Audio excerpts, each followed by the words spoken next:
A few hours before she died in January 2006, Shelley Winters made a quiet decision that surprised even those closest to her.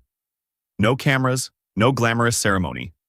Just a hospital room in Beverly Hills and the man who had stood beside her for years. In the final hours of her life, she married Jerry DeFord beside her hospital bed. After decades of Hollywood lights, red carpets, and applause, the last chapter of her story unfolded in silence.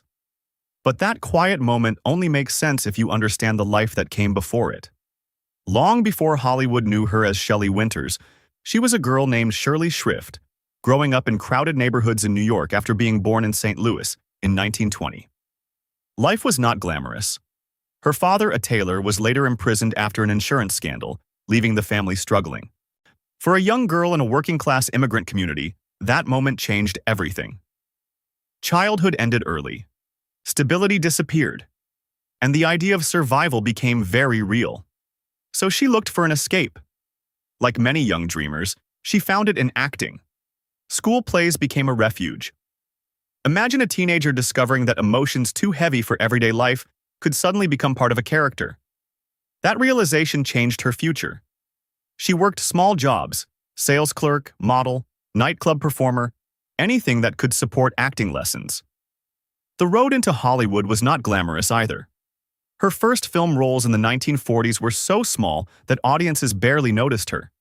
She appeared in movies like A Double Life and slowly learned the rhythm of film sets, waiting hours for scenes that lasted seconds on screen. But something about her performances felt different. She wasn't polished in the typical Hollywood way. She was raw, real. And directors started noticing.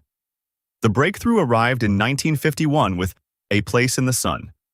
Winters played a factory worker whose life spirals into tragedy.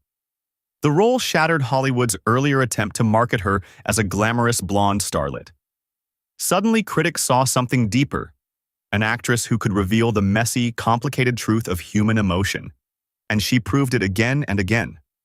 Her performance in The Diary of Anne Frank earned her an Academy Award, and she later won another for A Patch of Blue. Winters specialized in characters most actors avoided: angry mothers, desperate women, flawed people living through impossible situations.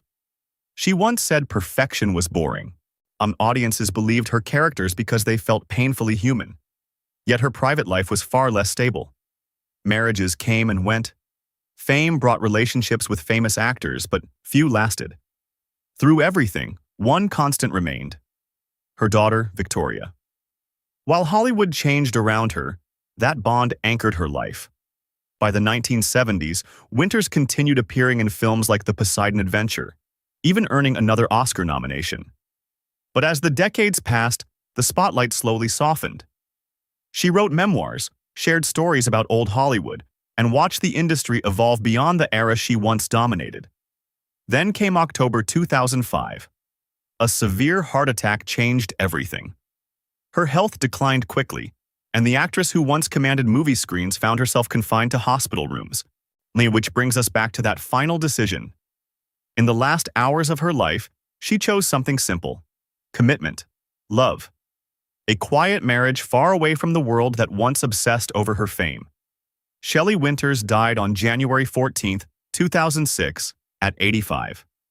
But her legacy was never just about awards. It was about something more powerful: the courage to portray life honestly, messy, emotional, imperfect. And maybe that's why audiences still remember her. Because behind every character she played, there was always a real human being trying to tell the truth.